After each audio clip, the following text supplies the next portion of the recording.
Well,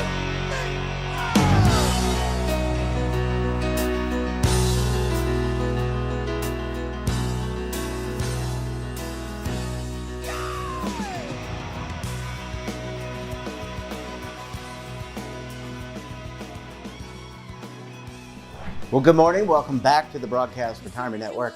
I'm Jeff Snyder. This is BRN AM for Tuesday, February 21st, 2023. And our top story today, are you and your partner financially incompatible?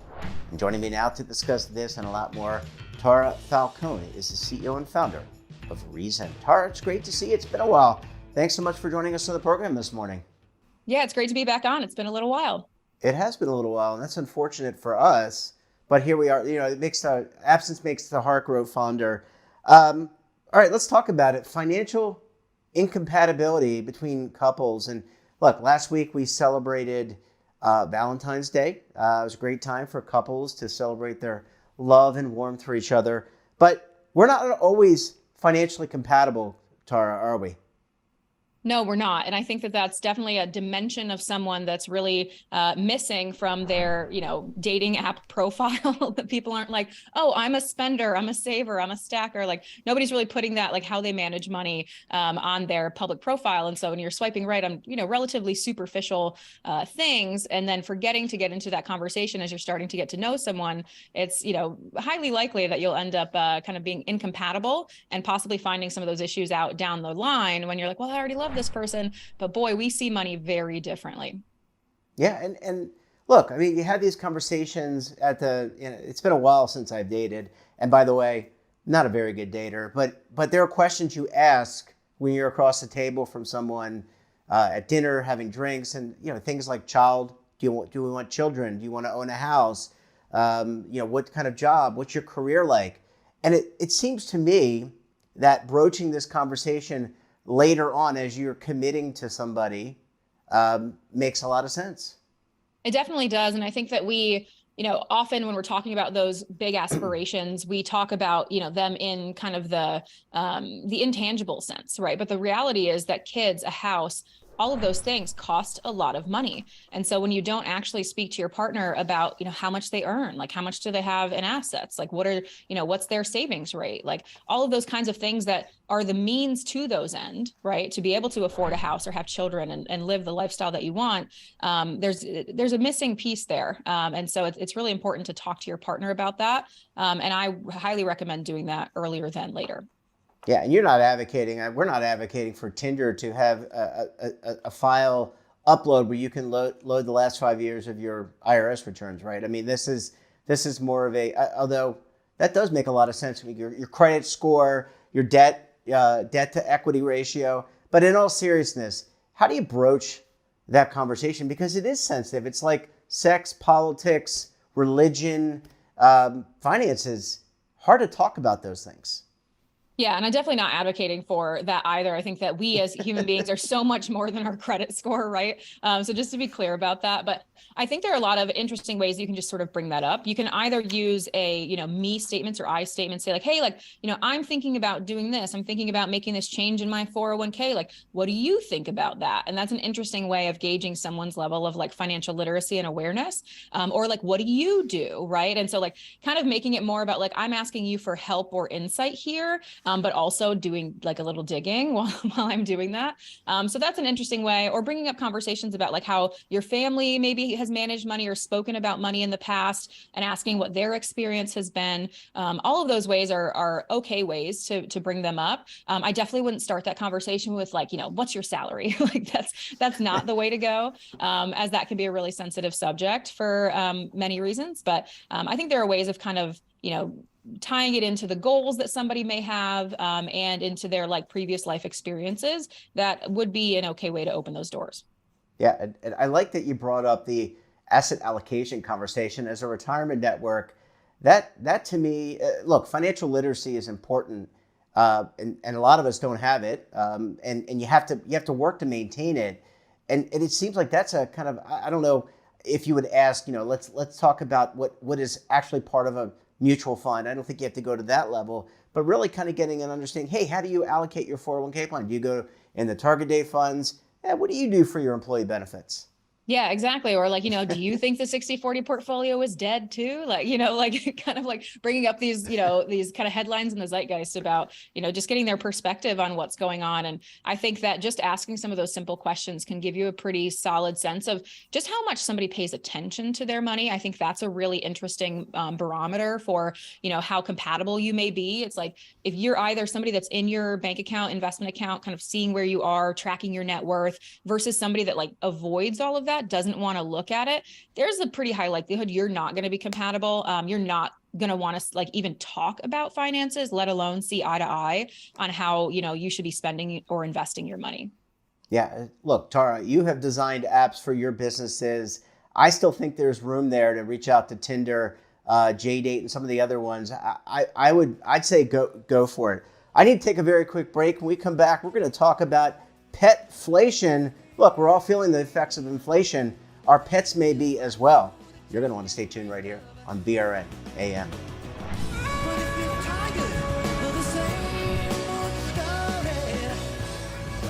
Imagine a new television network that will make you richer, healthier, and in control of your financial future.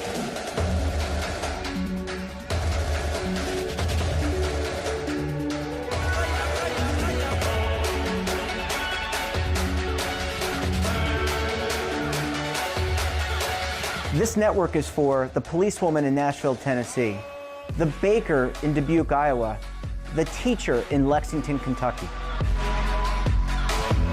We want to make the idea of savings and retirement culturally relevant.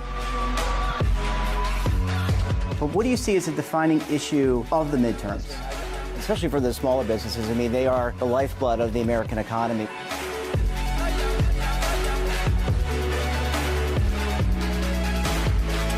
Featuring exclusive interviews, current affairs, and docuseries.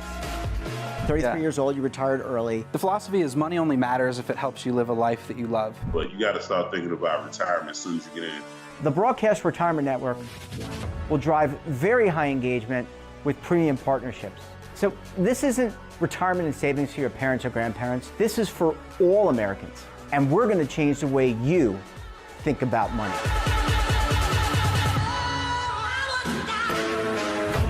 Welcome to the next frontier of retirement and savings. This is BRN, the Broadcast Retirement Network.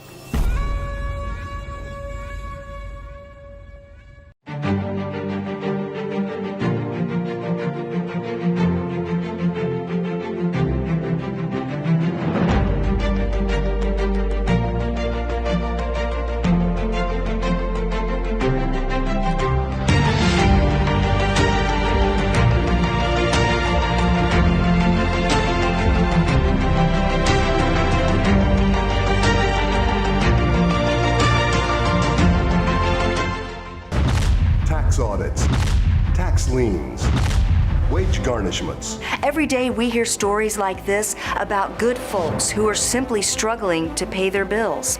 Each of them are living a frightening IRS tax nightmare, and they are afraid it will destroy their lives. I'm a divorced single mom, and my ex-husband left me and the kids with a lot of unpaid bills, including unpaid taxes.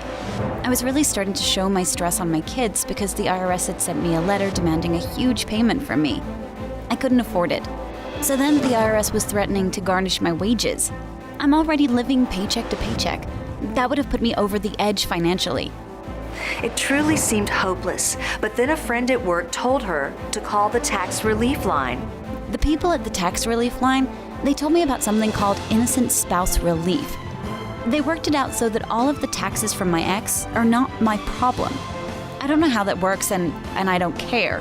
All I care about is that I don't owe the IRS a dime, and they are not going to take my paycheck. Even if it seems hopeless, you should call the number on your screen right now. There is absolutely no cost for the call or the consultation. You are under no obligation. If you are worried that the IRS could garnish your wages, seize your assets, even take your home, call us right now. The Tax Relief Line is here to help you. Now you have a knowledgeable, professional team of tax experts that are ready to negotiate with the IRS and fight for you to save you money.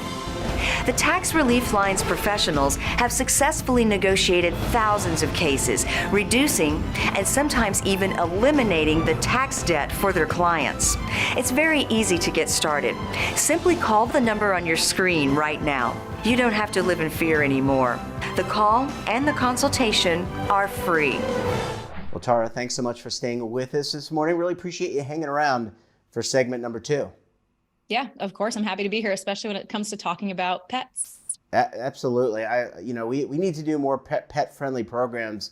A lot of us, Tara, and you know this from dealing with your customers and your client base, and that a lot of us are feeling the pressures of inflation. You go to the food store and you can't help but see that eggs are over $4, at gasoline prices through the roof, especially maybe where you are in California. But our pets may be feeling inflation too, although I don't know if they know it or not. Yeah, I'm not sure if they recognize it. I think that, I have one permanent dog, and then we are currently fostering another dog who you may have seen on the last segment, Climb Onto the Couch. But yeah, I'm not sure if they're aware. I think that pets are happy with what you give them a lot of times. If you were taking your dog to doggy spas and daycares and now you're not, like maybe they recognize the lack of social interaction. But, if you're switching their kibble, like, are they really that aware? I'm not sure. Some dogs are pretty persnickety about that. They'll turn their nose up to certain food if they don't like it. Luckily for me, that's never been my experience. But yeah, I think it's less about what the animals feel and more about the guilt that maybe the owners feel, having to, downgrade their food for a cheaper version, or, go to the vet less often, or, take them to grooming and do it in the home bathtub instead. Like, I think it's more about what the pet owners are feeling, which is just a larger kind of proxy and example for what we're all feeling, I think, overall, being stressed by the cost of eggs and gas and all of these other things. Yeah. And those, by the way, I know I'm not informing you. I'm just making a general comment that the gas prices, they impact shipping. They in fact impact food production. We have 2 wonderful, beautiful cats, Sebastian and Peaches, here at the studio. And they're on prescription food. So we go to Chewy.com, by the way, not a sponsor, but if they want to sponsor, they can reach out, right? But in all seriousness, food prices through the roof, and health is important. It's important to buy good food as a human being. Really important to make sure you're buying the right food for your animal for their longevity and their overall health. Yeah, well, speaking of pass-through costs, I mean, this is another reason why something like pet insurance is really expensive, because, I think the cost of pet ownership, most people just think of it as, the like weekly, monthly cost of being able to feed them and sort of take care of them in general. What happens if they need more than just preventative care, like vaccines and whatnot? What happens if they, are at the dog park and they sprain their knee, or like they get bit, or, digest something they shouldn't, right? Like there was an ear missing from a stuffed animal here the other day, and I was like, oh no. But it just really highlights the importance of having pet insurance, so that will offset the cost of any unexpected, usually very large and getting larger vet bills that you may not be expecting to pay for. And so, just another plug for pet insurance. And I'm sure Healthy Paws is not a sponsor of this program yet either. Not yet. But if you're looking for pet insurance for many reasons, I'm a personal fan of Healthy Paws. That's what we use for our dogs. And there are things you can do, Tara. You mentioned them at the outset of the conversation that we started in this segment. You could bathe your animal. And this is, by the way, not to take away from the groomers. I mean, they have a very important role to play. I've seen a lot of the great videos online of beautiful dogs coming out of the groomer. They look like my grandmother did when she came out of the salon many years ago. But there are things you can do to kind of curb costs, cut costs, if you don't want to cut costs on your food. Yeah, absolutely. So, we bathe Rocco at home. It's actually a fun ordeal. You get a licky mat, which you can like put peanut butter and stuff on, put it in the freezer, and then just stick it via suction cups to the back of your shower. Loves to just go right in there and get it. Takes 5-10 minutes, rather than just driving to the groomers, doing the whole rigmarole there, having to pay $15 to use their tub. Like it's a whole thing. So you can save yourself at least $20 every time you want to wash your, animal by doing that at home. And then, in addition, like try to walk them yourselves instead of paying for a dog walker, like, try to take them on vacations with you, maybe instead of going to the borders. So an example, like my husband and I did a large road trip recently, and we kind of did the math. We're like, oh, should we send Rocco somewhere, have somebody watch him, or bring him with us? And interestingly, even though most hotels will charge a pet fee of like somewhere between $25 and $75 a night, that is still significantly less than we would have had to pay to board him somewhere. And he got to come with us. We had a great time. And it was, a full fun family outing for everyone. So there's ways of getting around it, and kind of bonding more with your pet in the process. Yeah, I like the fact that you tied in the segment one. You had a conversation with your husband. Sounds like you are both financially compatible. That's awesome to hear. I love that. Tara, we're going to have to leave it there. Always a pleasure chatting with you. Thanks so much for joining us, and we look forward to having you back on the program again very soon. Yeah, thanks, Jeffrey. And that wraps up this episode of BRN AM. Have a topic of interest, someone you think we should talk to, drop us a line. And don't forget, for all the latest curated news and lifestyle, wellness, finance, tech, so much more, and all in one place, check out today's edition of our daily newsletter, The Morning Pulse. Want to search our archives, check out our latest content? We'll visit our website and, of course, all of our streaming partners.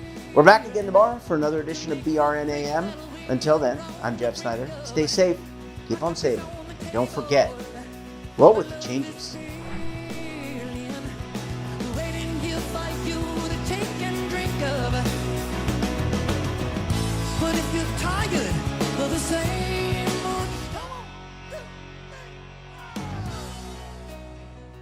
Now is your opportunity to co-create content around any topic on the First Lifestyle and Wellness Network. Reach a global audience through our platform and co-own exclusive branded content. All of our programs are available on demand and also as audio-only podcasts, so you can take us on the go. Broadcast Retirement Network, available anytime, anywhere, and on any device.